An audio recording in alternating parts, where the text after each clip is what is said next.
Estaba celebrando mi cumpleaños 62 en casa, cuando mi nieta de apenas 10 años, discretamente, puso una nota en mi mano. «Abuela, no comas esto, confía en mí», decía. Me quedé helada. Decidí cambiar mi cupcake por el de mi nuera, y lo que pasó 5 minutos después me dejó en shock. Pero antes de continuar, asegúrate de estar suscrito al canal y escribe en los comentarios: ¿desde dónde estás viendo este video? Nos encanta saber hasta dónde están llegando nuestras historias. Mi nombre es Guadalupe, y nunca imaginé que mi cumpleaños sería el día en que mi vida sería salvada, pero también el día en que descubriría hasta dónde puede llegar la traición familiar. Javier, mi hijo, había planeado una pequeña fiesta en su casa. Era una celebración íntima, solo nosotros 4, yo, él y Alondra, mi nuera, además de Sofía, mi nieta de 10 años. Su casa era acogedora, decorada con buen gusto en tonos beige y azul, colores que Alondra siempre decía que combinaban con la energía de la familia. Las paredes estaban decoradas con fotografías de nuestra familia, aunque noté que las imágenes donde yo aparecía sola con Javier habían disminuido gradualmente en los últimos meses. Pequeños detalles que, mirando hacia atrás, debieron haberme alertado. El ambiente era agradable esa tarde de primavera. La mesa del comedor había sido arreglada con esmero, con un mantel de encaje que yo misma les había regalado la Navidad pasada. En el centro, un pequeño arreglo de margaritas, mis flores favoritas, y 4 lugares impecablemente puestos. La luz del sol entraba por las amplias ventanas, creando un ambiente dorado y acogedor que contrastaba con lo que estaba a punto de suceder. Alondra había preparado mis platos favoritos: pollo asado con hierbas, papas gratinadas y una ensalada de hojas frescas. Para el postre, había hecho cupcakes de chocolate con cobertura de queso crema, una receta que yo le había enseñado en los primeros años de su matrimonio con Javier. En ese momento, lo interpreté como un gesto de cariño, una forma de honrarme. Qué ingenua fui. «Mamá, estás maravillosa hoy», dijo Javier, abrazándome al llegar. Sus ojos brillaban con ese afecto genuino que siempre me calentó el corazón. Alondra me recibió con su habitual sonrisa contenida, un beso rápido en cada mejilla y un abrazo que siempre me pareció más protocolario que afectuoso. Sofía, sin embargo, estaba diferente. Normalmente habladora y alegre, la niña parecía tensa, casi asustada. Sus grandes ojos marrones evitaban el contacto con los míos, y cuando Alondra le pidió que me diera un abrazo, lo hizo con una rigidez que me intrigó. Atribuí su comportamiento a alguna discusión familiar o problema en la escuela. Los niños a menudo cargan pequeños mundos de preocupación que los adultos no podemos imaginar. La cena transcurrió con aparente normalidad. Conversamos sobre temas cotidianos: el trabajo de Javier en la compañía de seguros, las clases de yoga para adultos mayores a las que yo había comenzado a asistir, el progreso de Sofía en la escuela. Alondra hablaba poco, pero eso no era inusual. Siempre la consideré una mujer más reservada, aunque ahora me doy cuenta de que confundí frialdad calculadora con timidez. Noté, sin embargo, pequeños detalles inquietantes. La forma en que Alondra revisaba su celular repetidamente por debajo de la mesa. La manera en que sus ojos se fijaban en mí cuando creía que yo no la estaba mirando. El tamborileo nervioso de sus dedos en la mesa. Y, más perturbador, los intercambios de miradas entre ella y Javier, miradas que parecían llevar mensajes que yo no podía descifrar. «Es hora de cantar ¡Feliz cumpleaños!», anunció Javier después de la comida, trayendo los cupcakes en una bandeja decorativa.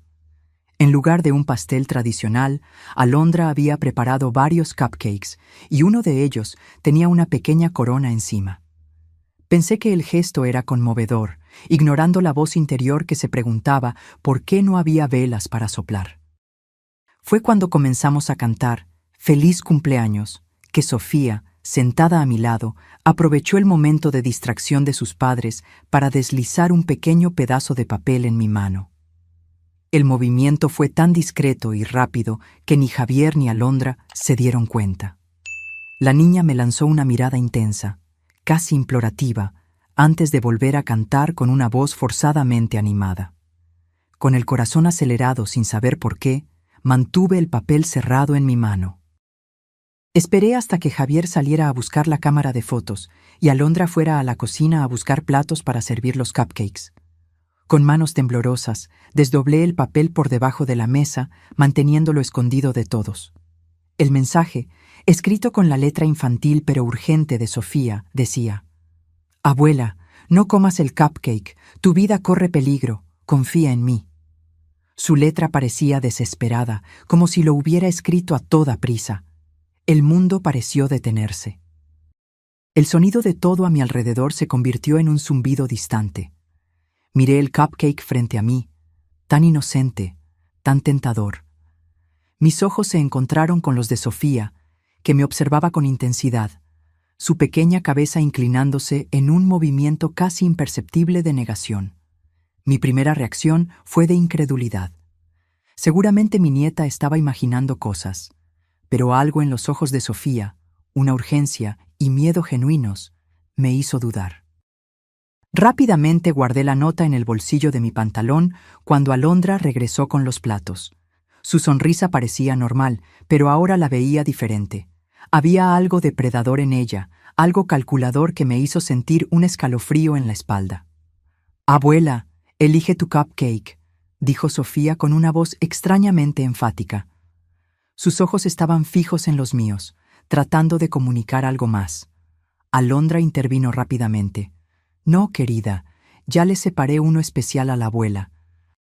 Este de aquí, con esa pequeña corona, hecho con más cariño». Ella empujó el cupcake hacia mí. Sus ojos se movían nerviosamente entre mi cupcake y mi rostro, como si estuviera esperando que lo comiera. Pero esperé el momento adecuado y tomé una decisión que cambiaría todo. Aprovechando un momento en que todos estaban distraídos con una historia divertida que mi hijo contaba, discretamente quité la pequeña corona de mi cupcake y lo cambié por el de Alondra. Fue un movimiento rápido, casi imperceptible. Cuando hablé de comer los cupcakes, mi hijo dijo: «Hagamos un brindis antes», propuso, levantando su copa de vino. «Por mamá, la mujer más fuerte y amorosa que conozco. Feliz cumpleaños». Brindamos, bebimos, y entonces Alondra sugirió que todos mordiéramos nuestros cupcakes juntos para tomar una foto. Fingí llevar el mío a la boca, pero no lo mordí, observando atentamente mientras Alondra le daba un generoso mordisco a lo que debía ser mi cupcake. Pasaron exactamente 10 minutos de conversación normal. Estábamos recordando historias antiguas cuando noté el primer cambio en Alondra. Su frente comenzó a brillar con un ligero sudor, a pesar del ambiente fresco. Sus manos, siempre tan controladas, temblaban levemente al sostener el vaso de agua. «¿Estás bien, querida?», preguntó Javier, notando su palidez repentina. «Creo que sí», respondió ella con voz débil. «Tal vez algo que comí no me cayó bien». Sus ojos se encontraron con los míos por un segundo. Una mirada de confusión que rápidamente se transformó en comprensión horrorizada. Ella lo sabía. Sabía que yo había cambiado los cupcakes y ahora estaba sintiendo los efectos de lo que fuera que había puesto en el mío. Sofía observaba la escena con los ojos muy abiertos, una mezcla de miedo y alivio en su pequeño rostro. Mi corazón se encogió por ella. Qué carga para una niña tan joven descubrir que su propia madre era capaz de tal maldad. «No me siento bien», murmuró Alondra, levantándose bruscamente. Sus piernas se dieron casi de inmediato, y Javier apenas tuvo tiempo de sostenerla antes de que cayera. «Alondra», gritó él, el pánico evidente en su voz. «¿Qué está pasando? Estás pálida». Ella no pudo responder. Sus ojos se voltearon y comenzó a temblar descontroladamente, un sudor frío cubriendo su rostro ahora grisáceo. «Llama a una ambulancia», ordené, manteniendo la calma a pesar del caos interior que sentía. «Ahora, Javier». Mientras mi hijo corría al teléfono, me arrodillé al lado de Alondra. No por compasión, aunque parte de mí estaba horrorizada con lo que estaba presenciando, sino para asegurarme de que sobreviviera para enfrentar las consecuencias de sus acciones. Sofía se acercó a mí, temblando. «Abuela», susurró. No sabía qué hacer. Escuché a mamá hablando por teléfono anoche, diciendo que había conseguido un medicamento fuerte para el corazón y que lo iba a poner en tu cupcake. Dijo que nadie sospecharía porque ya estabas olvidando las cosas. Abracé a mi nieta con fuerza, protegiéndola del horror que se desarrollaba frente a nosotros. Hiciste lo correcto, mi amor. Salvaste mi vida. El viaje en ambulancia al hospital fue una pesadilla. Alondra había perdido el conocimiento por completo. Los paramédicos trabajaban frenéticamente, hablando de digoxina y posible envenenamiento. Javier estaba en shock, dividido entre el miedo por su esposa y la confusión sobre lo que realmente había sucedido. «Mamá, ¿qué está pasando?», me preguntó en el asiento trasero de la ambulancia, su voz quebrada. «¿Cómo sucedió esto?». Sostuve la nota de Sofía en mi bolsillo, sabiendo que el momento de la verdad había llegado. Pero antes de que pudiera responder, llegamos al hospital, y la urgencia de salvar a Alondra pospuso la conversación que cambiaría a nuestra familia para siempre. Mientras los médicos luchaban por estabilizarla, me senté en la sala de espera fría e impersonal, con Sofía dormida en mi regazo y el peso de la verdad presionando mi corazón. ¿Qué le diría a Javier? ¿Cómo le explicaría que su esposa, la mujer que amaba, había intentado matarme? Y, lo más importante, ¿cómo protegería a mi nieta de las consecuencias de haber expuesto a su propia madre? Las luces fluorescentes del hospital parecían intensificar la irrealidad de la situación. Hace unas horas estábamos celebrando mi cumpleaños. Ahora estaba a punto de desentrañar una trama de traición familiar que ninguno de nosotros jamás podría haber imaginado. El médico que nos atendió parecía demasiado joven para cargar con el peso de las noticias que traía. Sus ojos oscuros mostraban una seriedad que hizo que mi corazón se acelerara de aprensión. «Señora Morales», se dirigió a mí. «Soy el doctor Ramírez. Necesitamos hablar sobre la condición de la señora Cepeda». Javier, que estaba sentado a mi lado sosteniendo la mano de Sofía, se levantó de inmediato. «¿Cómo está mi esposa, doctor? ¿Va a estar bien?». El médico dudó, eligiendo sus palabras con cuidado. «Está estable por ahora, pero encontramos algo muy preocupante en los análisis de sangre». Miró a Sofía, que estaba despierta pero callada, sus ojos grandes, observando todo. «¿Tal vez deberíamos hablar en privado?». «Sofía puede quedarse con la enfermera en el área infantil», sugerí, dándome cuenta de que la niña no debía escuchar los detalles técnicos de lo que su madre había hecho. Después de que se llevaron a Sofía, el médico nos condujo a una pequeña sala de consulta. El olor a desinfectante era opresivo, casi sofocante, mientras nos sentábamos en las sillas frías de plástico. Los análisis de sangre de la señora Cepeda mostraron niveles alarmantes de digoxina, explicó el doctor Ramírez. Es un medicamento que se usa para tratar afecciones cardíacas, pero en la cantidad que encontramos en su sistema es potencialmente letal. Javier palideció, su expresión una mezcla de confusión y horror. ¿Digoxina? Alondra no tiene problemas cardíacos. ¿Cómo es que esto? ¿Por qué? Esa es exactamente la pregunta, señor Cepeda. Su esposa no debería tener digoxina en su sistema, y la cantidad que encontramos. El médico hizo una pausa significativa. Bueno, no llegó allí por accidente. Fue en ese momento que me di cuenta de que no podía posponer más la verdad. Con manos temblorosas, saqué la nota de Sofía de mi bolsillo y se la entregué a Javier. «Hijo». Mi voz sonó más firme de lo que esperaba. «Sofía me dio esto antes de cortar los cupcakes». Javier leyó la nota. Sus manos comenzaron a temblar incontrolablemente. Me miró, luego al médico, una expresión de incredulidad total en su rostro. «No puede ser», murmuró. «Alondra nunca... Ella no haría...».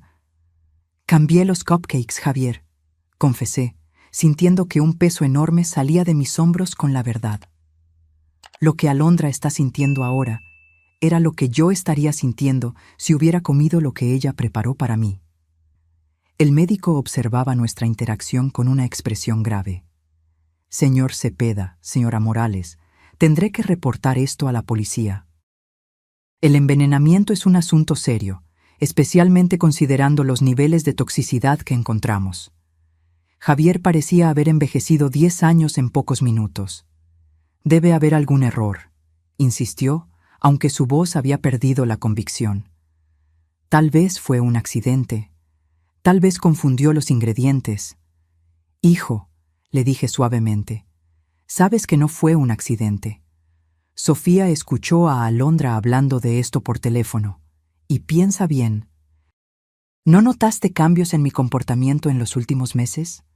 ¿Confusión, olvidos, mareos?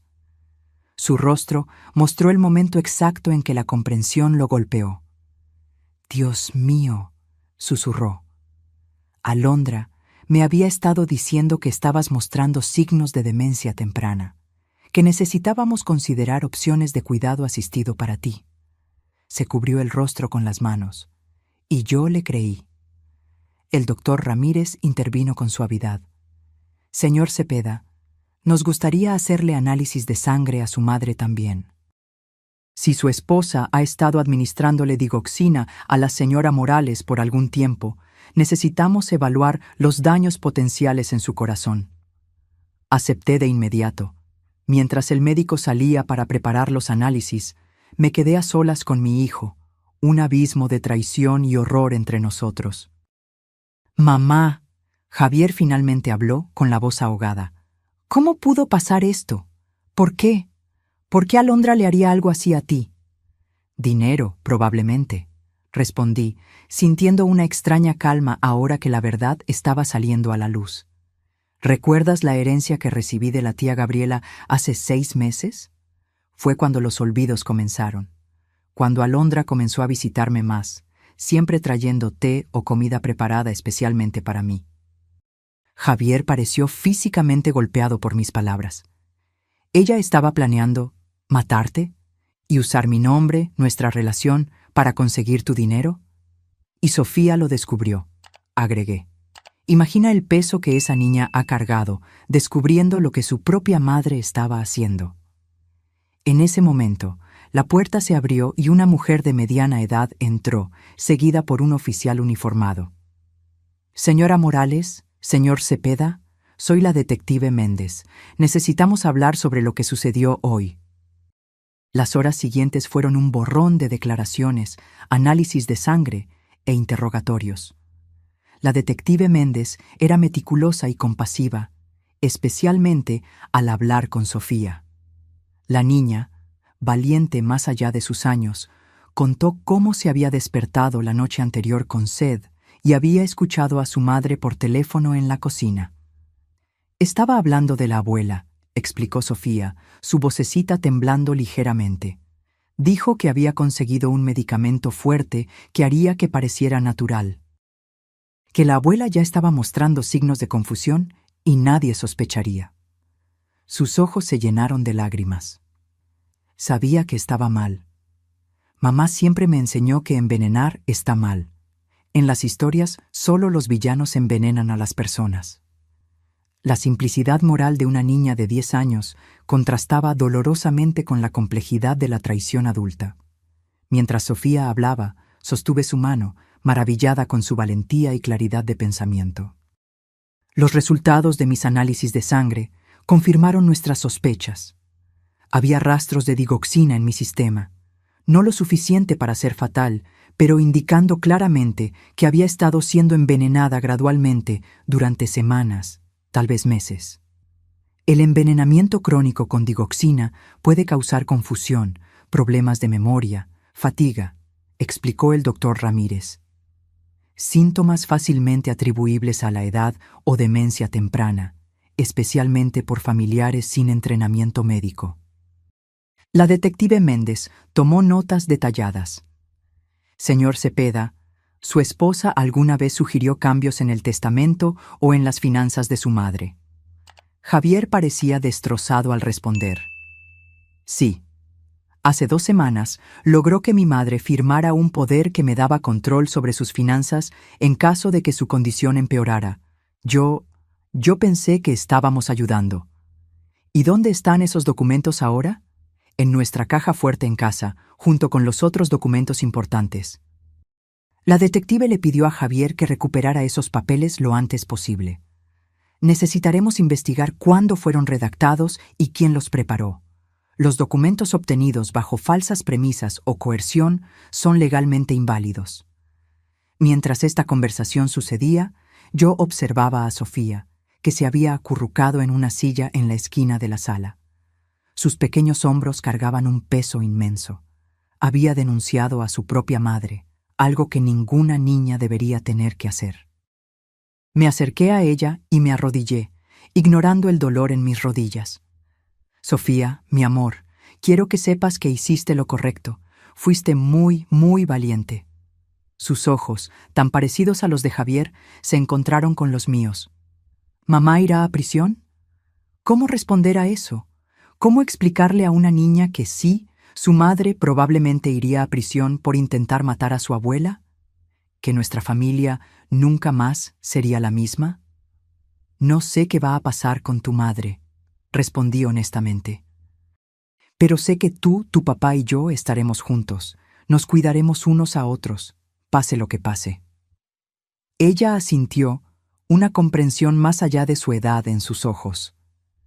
Mamá hizo algo muy malo, ¿verdad? Sí, querida, respondí, sosteniendo sus pequeñas manos en las mías. Pero eso no significa que hiciste algo malo al contarnos. Salvaste mi vida, Sofía. Esa noche, ninguno de nosotros regresó a casa.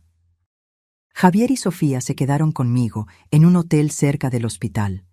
Ninguno de nosotros queriendo enfrentar la casa que ahora parecía contaminada por la traición de Alondra. Sofía durmió entre nosotros en una cama grande, su respiración finalmente tranquila después de horas de llanto. En la oscuridad de la habitación, Javier me susurró: «Mamá, ¿cómo vamos a seguir adelante después de esto? ¿Cómo le explicamos a Sofía que su madre intentó...?» No pudo completar la frase. Día a día, respondí, sintiendo el peso y la sabiduría de mis 62 años. Así es como seguimos, un día a la vez, con verdad y amor. Mientras Sofía dormía entre nosotros, un símbolo de la inocencia en medio de la traición, me prometí a mí misma que, de alguna manera, encontraríamos un camino a través de esta pesadilla. No solo por mí, no solo por Javier, sino principalmente por esta niña valiente que había sacrificado tanto por hacer lo que era correcto. A la mañana siguiente, nos informaron que Alondra había recuperado el conocimiento. Su estado era estable, aunque los médicos continuaban monitoreando su corazón de cerca. La detective Méndez sugirió que la confrontara, con la policía presente para registrar cualquier confesión o declaración incriminatoria. No estoy segura de poder enfrentarla, confesé, sintiendo un temblor en las manos al pensar en mirar a los ojos de la mujer que había planeado metódicamente mi muerte. Lo entiendo completamente, respondió la detective con amabilidad. Pero su testimonio directo sería muy valioso para el caso, y francamente, señora Morales, muchas víctimas encuentran un cierto cierre al confrontar a sus agresores. Javier se ofreció a ir conmigo, pero decidimos que Sofía debería quedarse con una asistente social durante esa visita. La niña ya había enfrentado suficiente trauma y verla ciertamente desestabilizaría a Alondra, potencialmente comprometiendo el interrogatorio. Caminando por los pasillos del hospital hacia la habitación de Alondra, sentí como si estuviera caminando hacia mi propia ejecución.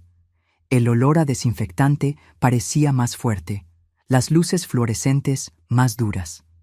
Javier sostenía mi brazo, pero no sabía si era para darme apoyo o para buscar fuerza. 2 policías uniformados custodiaban la puerta de la habitación. Adentro, Alondra estaba pálida contra las sábanas blancas, tubos intravenosos conectados a su brazo. Cuando nos vio, su rostro mostró una mezcla desconcertante de emociones: sorpresa, miedo Y luego, rápidamente, una máscara de preocupación y vulnerabilidad.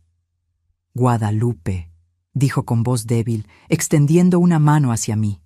Gracias a Dios que estás bien. Estaba tan asustada.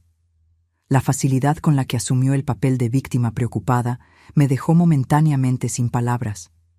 Era como si estuviéramos en realidades completamente diferentes.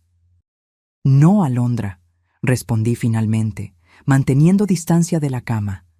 No vamos a hacer esto. Sabemos lo que hiciste. Sofía escuchó tu conversación telefónica. Sabemos lo de la digoxina. Al mencionar a Sofía, vi el primer destello de genuino shock en su rostro. No había considerado que su hijastra pudiera ser la fuente de la denuncia.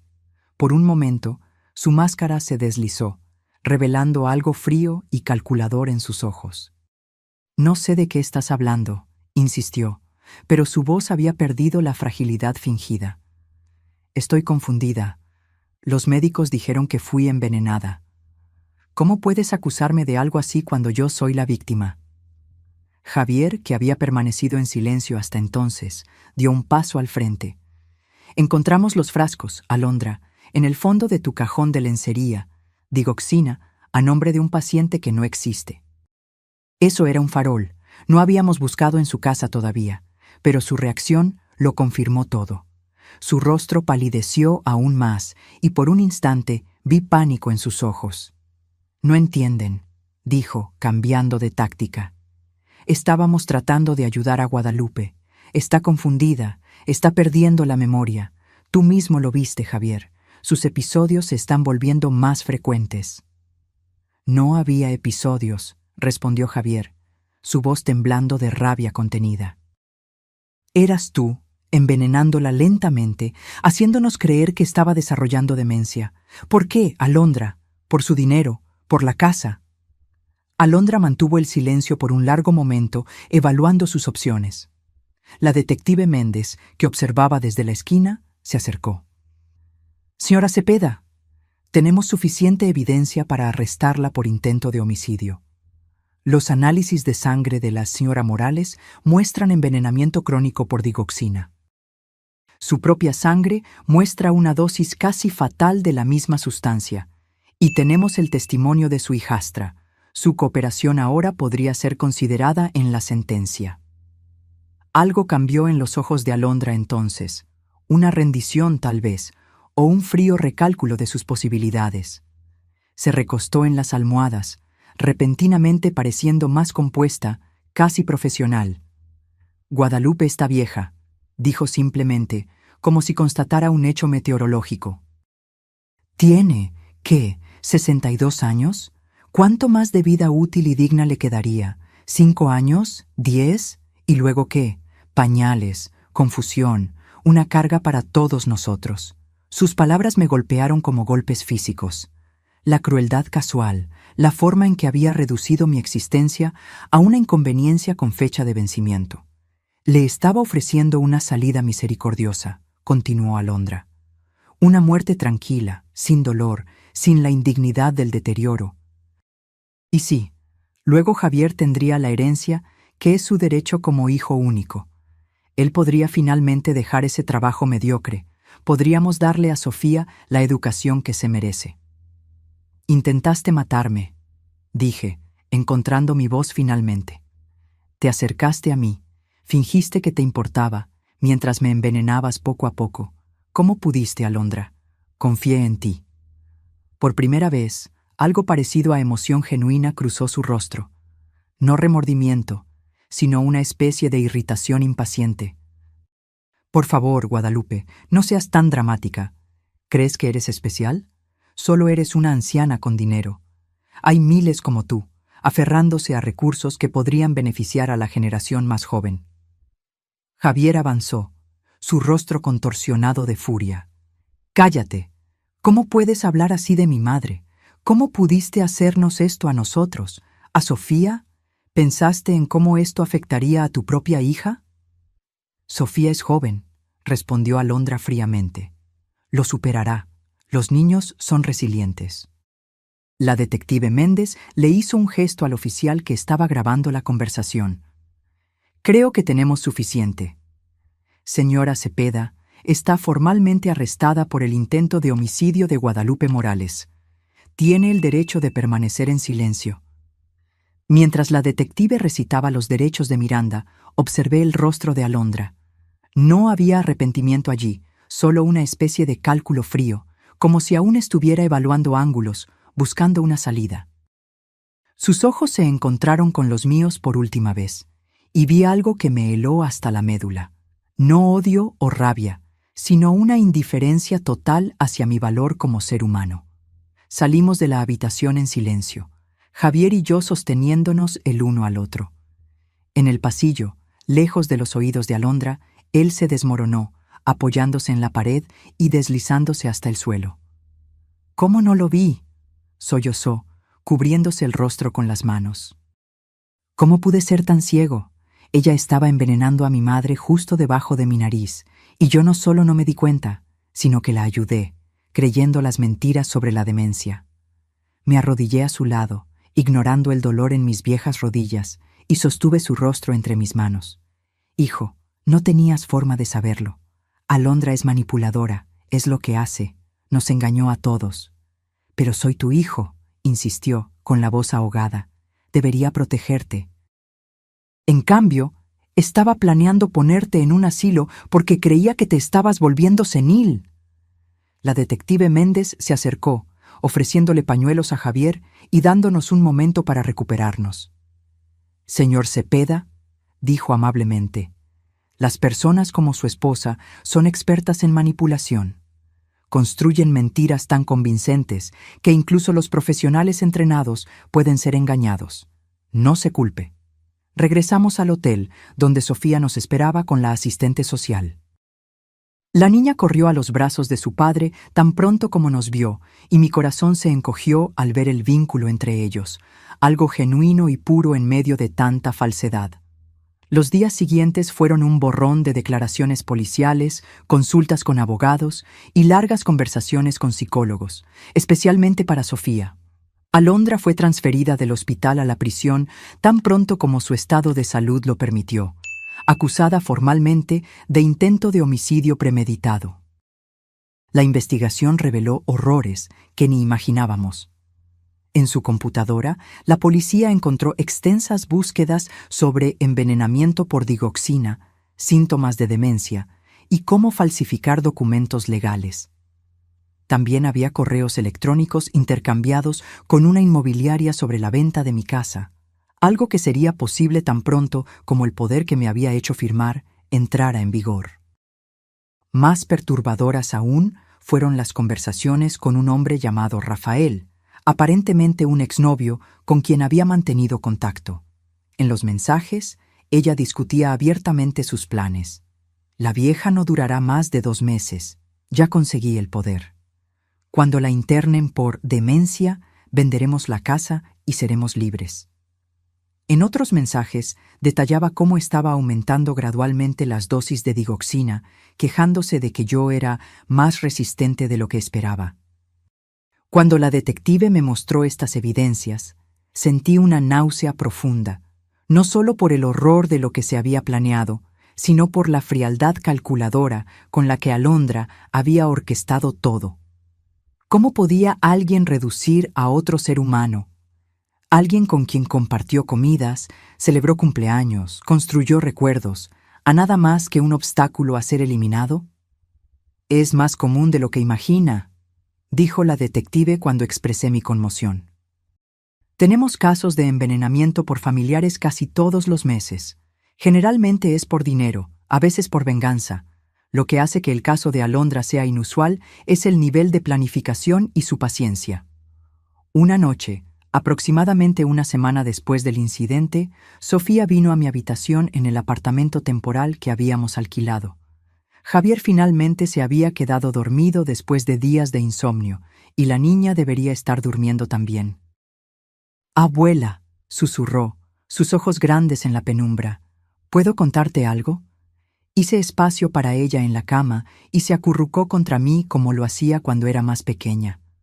«Claro, mi amor, puedes contarme cualquier cosa». Creo que sabía que mamá estaba haciendo algo malo desde hace más tiempo, confesó, su voz casi inaudible. Ella cambió después de que usted recibió ese dinero de la tía abuela.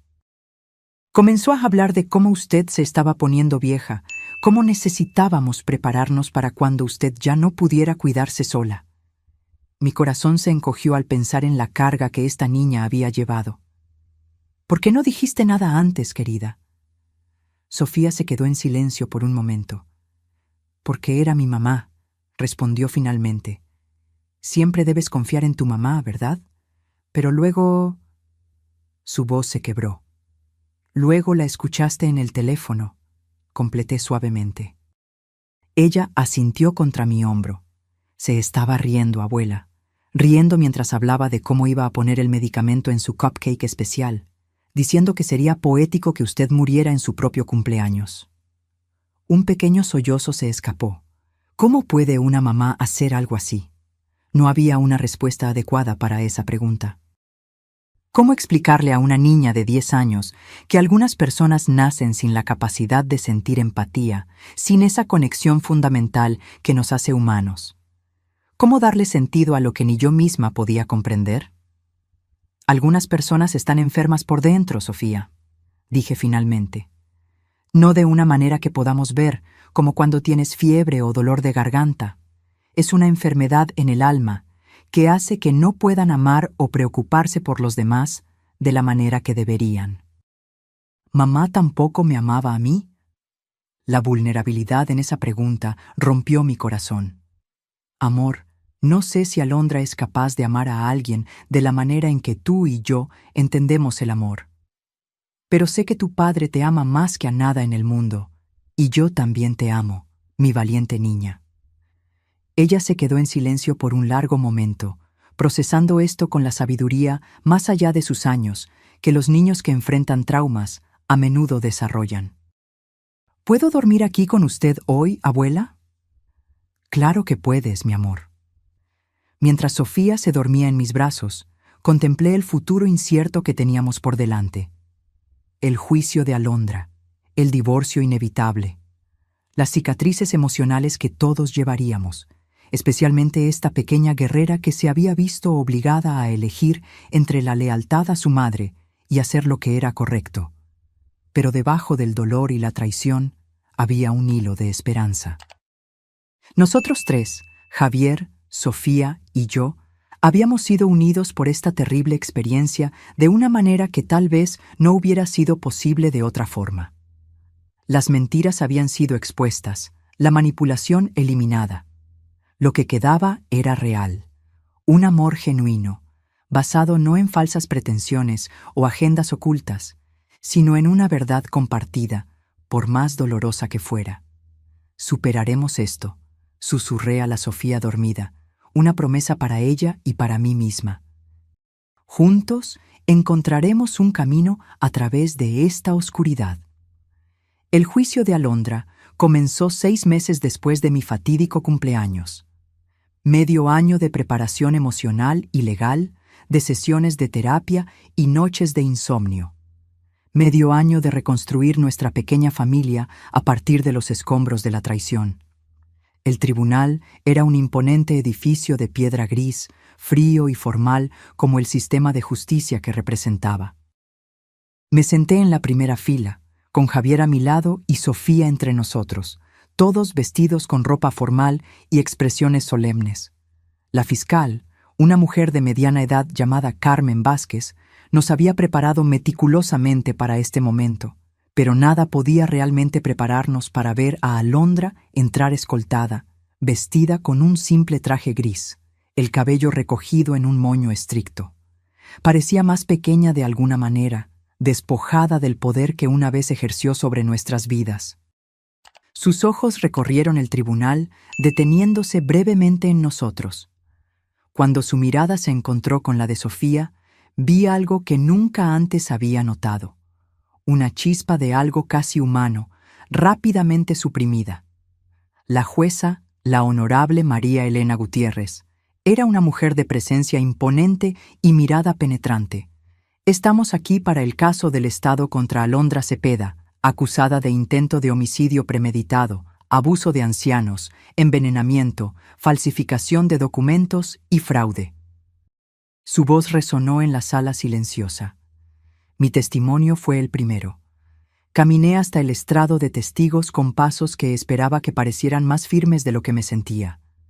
Mientras juraba decir la verdad, noté cómo mis manos estaban arrugadas bajo las luces brillantes del tribunal, manos que habían cocinado para Alondra, que habían sostenido a la recién nacida Sofía, que ahora temblaban ligeramente al ser levantadas para el juramento. La fiscal me guió a través de la narrativa de los eventos con una delicadeza profesional. Conté sobre los olvidos que comenzaron después de recibir la herencia de la tía Gabriela. Sobre cómo Alondra comenzó a visitarme con más frecuencia, siempre trayendo comida o té. Sobre cómo gradualmente comencé a sentirme confundida, a dudar de mi propia mente. Señora Morales, preguntó la fiscal, ¿cuáles eran sus síntomas durante ese periodo? Mareo, confusión, fatiga extrema, respondí, sintiendo el peso de los recuerdos. Había días en que no podía recordar lo que había hecho por la mañana, momentos en que me perdía en medio de una frase. Empecé a pensar que estaba desarrollando demencia, como mi esposo. ¿Y estos síntomas ocurrían con algún patrón específico? Siempre empeoraban después de las visitas de Alondra. En ese momento, lo atribuía a la agitación de tener compañía. Ahora sé que era porque ella estaba poniendo digoxina en mi comida o bebida. La defensa, naturalmente, intentó desacreditar mi testimonio. El abogado de Alondra, un hombre delgado con ojos calculadores, insinuó que yo realmente podría estar sufriendo de demencia temprana y que las acusaciones eran el resultado de confusión mental. Sugirió que tal vez yo había puesto la digoxina en el cupcake de Alondra en un momento de paranoia. «Señora Morales», preguntó con falsa solicitud, ¿no es cierto que su propia madre fue diagnosticada con Alzheimer a los 63 años? ¿Solo un año más que su edad actual? Mantuve la compostura, aunque sentí que mi rostro se calentaba de indignación. Mi madre tuvo Alzheimer, sí, pero a diferencia de su condición, mis síntomas comenzaron y se detuvieron de acuerdo con la presencia de su cliente en mi vida, y, curiosamente, desaparecieron por completo después de mi envenenado cumpleaños. Los resultados de los análisis médicos hablaron por sí solos. Los informes toxicológicos mostraron claramente la presencia de digoxina en mi sistema, no en niveles letales, pero consistentes con envenenamiento crónico. El testimonio del doctor Ramírez confirmó que mis síntomas eran totalmente compatibles con intoxicación por digoxina, no con demencia. Pero fue el testimonio de Sofía lo que silenció la sala del tribunal. Pequeña y solemne en su vestido azul marino, habló con una claridad que hizo que varios jurados se secaran los ojos. «Escuché a mi mamá en el teléfono», dijo, su voz sorprendentemente firme. Se estaba riendo de poner medicamento en el cupcake especial de la abuela. Dijo que sería el último cumpleaños de ella. «¿Y qué hiciste después de escuchar eso, Sofía?», preguntó suavemente la fiscal. Me dio miedo. No sabía qué hacer. Luego recordé lo que la maestra siempre dice sobre ver algo malo. Si ves algo, di algo. Así que le escribí una nota a la abuela. Fue una decisión muy valiente, comentó la fiscal. ¿Tenías miedo de lo que podría pasar? Sofía miró directamente a Alondra por primera vez. Tenía miedo de que la abuela muriera, y tenía miedo de que mi mamá se enojara conmigo. Pero la abuela siempre me enseñó que tenemos que hacer lo correcto, incluso cuando es difícil. En las semanas que siguieron, el juicio reveló la extensión completa de los planes de Alondra. Expertos forenses recuperaron correos electrónicos borrados, historiales de búsqueda y mensajes de texto que pintaban un cuadro de una manipulación meticulosamente planeada. Las evidencias médicas eran incuestionables. Los documentos legales que me había hecho firmar fueron claramente obtenidos bajo coerción y falsas premisas. Más devastador aún fue el descubrimiento, a través de la investigación más profunda de la detective Méndez, de que Alondra había hecho esto antes. Una anciana en Tijuana, prima lejana de su primer marido, había muerto en circunstancias similares 3 años antes. Elena Gómez, de 76 años, había dejado una modesta herencia a Alondra después de una repentina enfermedad degenerativa. Los familiares habían sospechado, pero sin pruebas concretas, nada se pudo hacer en ese momento. El patrón es idéntico, explicó la detective en el tribunal. Acercamiento gradual, ganancia de confianza, sugerencias de deterioro mental, aislamiento de la víctima de otros familiares, documentos legales modificados y, finalmente, una muerte que parecía natural. Cuando llegó el turno de Alondra de testificar, su estrategia había cambiado. Ya no era la manipuladora segura que yo había confrontado en el hospital. Ahora se presentaba como una mujer rota, víctima de abuso en la infancia, sufriendo de trastorno límite de la personalidad que la hacía incapaz de comprender completamente la moralidad de sus acciones. Yo solo quería lo mejor para nuestra familia, dijo, con lágrimas perfectamente cayendo por su rostro. Javier era infeliz en su trabajo. Sofía necesitaba una mejor educación. Yo no estaba pensando con claridad. Simplemente vi una solución para nuestros problemas. Observé su actuación con una mezcla de fascinación y repulsión. Había algo casi admirable en la forma en que podía reinventarse, adaptando su personalidad a las circunstancias como un camaleón. Si no fuera por la montaña de evidencia en su contra, casi podría haber creído en su contrición. Los jurados no fueron engañados. Después de solo 6 horas de deliberación, regresaron con el veredicto: culpable de todos los cargos. La sentencia: 25 años de prisión sin posibilidad de libertad condicional, considerando la premeditación y el historial de comportamiento similar. Cuando la jueza anunció la sentencia, sentí una extraña ausencia de triunfo. No había alegría en ver una vida desperdiciada de esa manera, solo un profundo cansancio y un deseo de seguir adelante. Sofía lloró en silencio al lado de Javier, no de tristeza por la condena de su madre, sino de alivio por el fin de la pesadilla. Al salir del tribunal ese día, bajo el cielo claro de otoño, me di cuenta de que finalmente éramos libres, no solo de la amenaza física que Alondra representaba, sino del poder emocional que había ejercido sobre nosotros. ¿Qué hacemos ahora?, preguntó Javier mientras caminábamos hacia el auto, Sofía sosteniendo nuestras manos entre nosotros, formando una pequeña cadena humana de sobrevivientes. Vivimos, respondí simplemente. Curamos, reconstruimos. En los meses que siguieron al juicio, hicimos exactamente eso. Javier vendió la casa donde había vivido con Alondra. Ninguno de nosotros podía soportar las memorias impregnadas en esas paredes, y encontró un apartamento alegre con ventanas grandes que llenaban las habitaciones de luz. Sofía cambió de escuela, un nuevo comienzo donde no sería la niña cuya madre intentó matar a su abuela. Yo también hice cambios. Vendí mi antigua casa, llena de recuerdos ahora manchados, y compré una pequeña casa de 2 habitaciones cerca del apartamento de Javier. Planté un jardín en el patio trasero, algo que siempre quise hacer, pero nunca había encontrado tiempo o energía. Había algo profundamente terapéutico en hundir las manos en la tierra, en nutrir vida nueva después de haber estado tan cerca de la muerte. Sofía pasaba las tardes conmigo después de la escuela mientras Javier trabajaba. Juntas, hacíamos pasteles y galletas, reclamando nuestras tradiciones culinarias del veneno de la traición. Yo le enseñaba a tejer, a jugar ajedrez, a reconocer las constelaciones en el cielo nocturno. A cambio, ella me enseñaba a usar una tableta, a jugar sus videojuegos favoritos, a comprender las complejidades de la música que los jóvenes escuchaban hoy en día.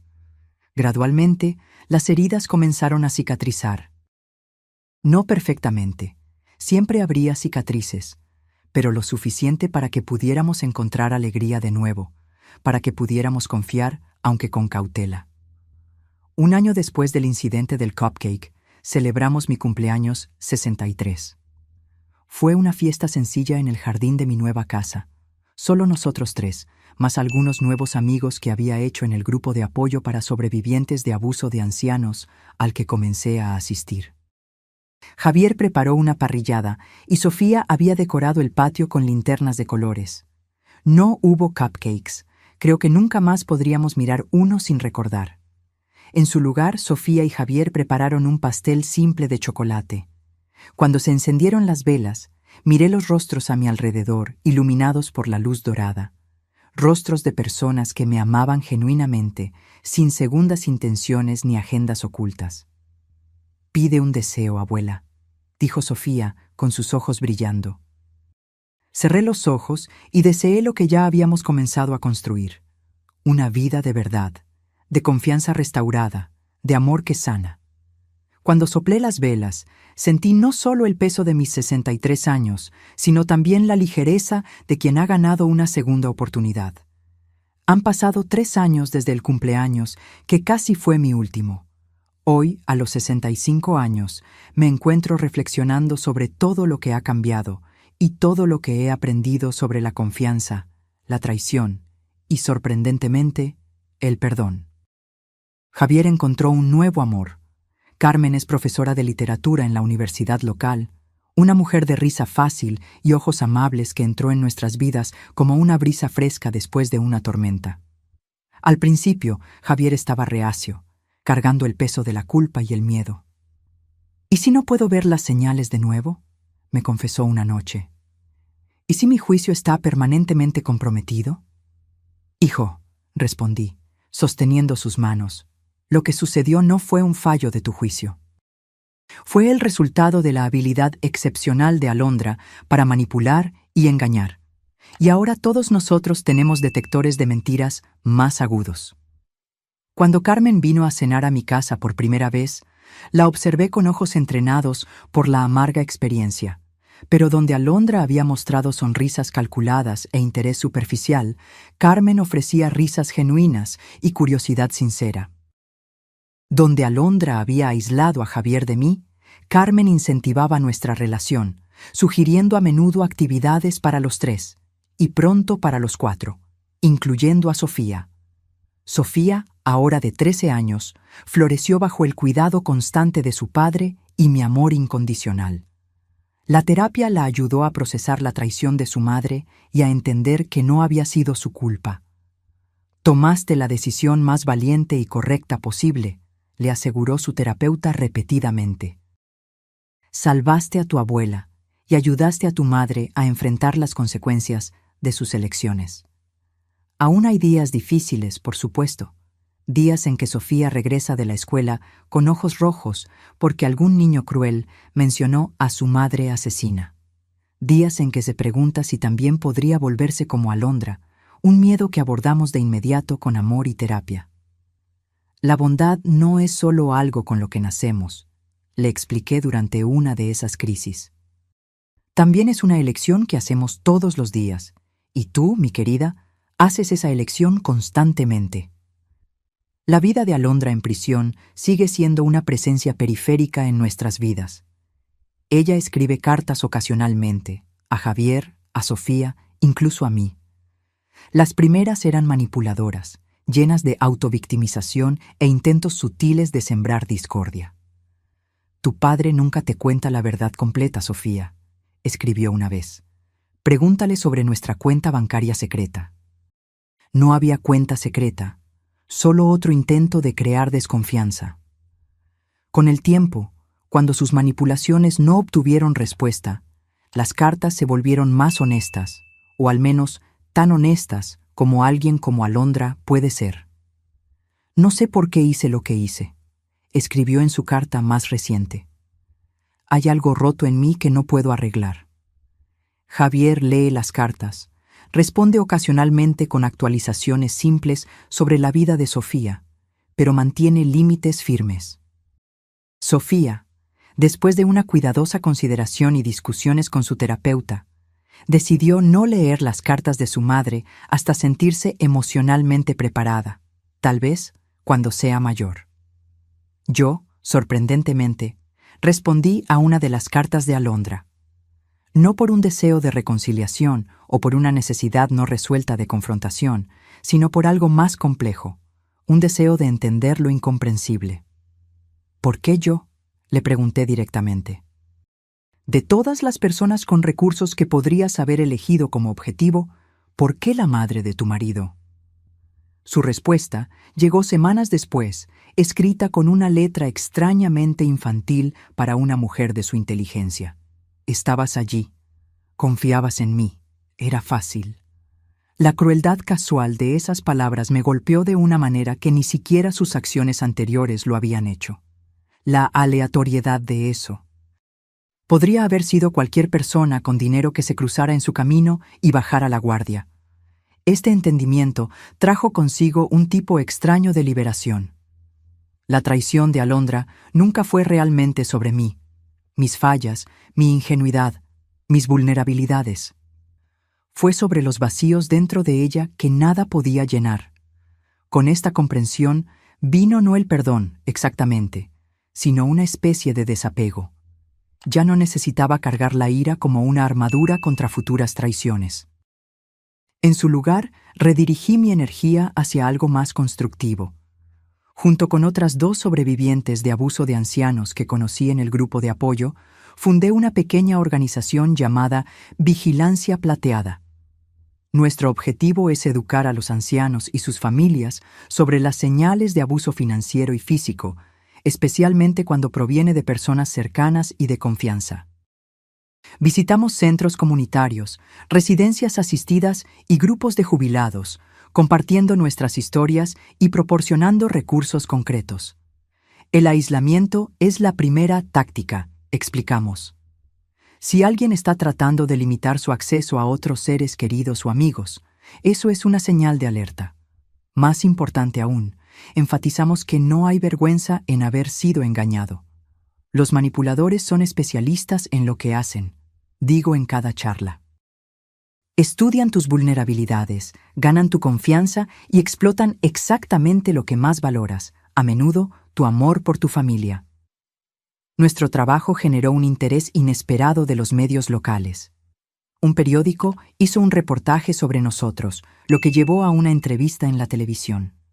De repente, estaba recibiendo correos electrónicos y llamadas de personas de todo el país que habían pasado por experiencias similares o sospechaban que algo estaba mal en sus familias. Mi nuera insiste en que me estoy volviendo confusa, escribió una mujer de 78 años. Pero solo me siento así después de que ella me trae su té especial.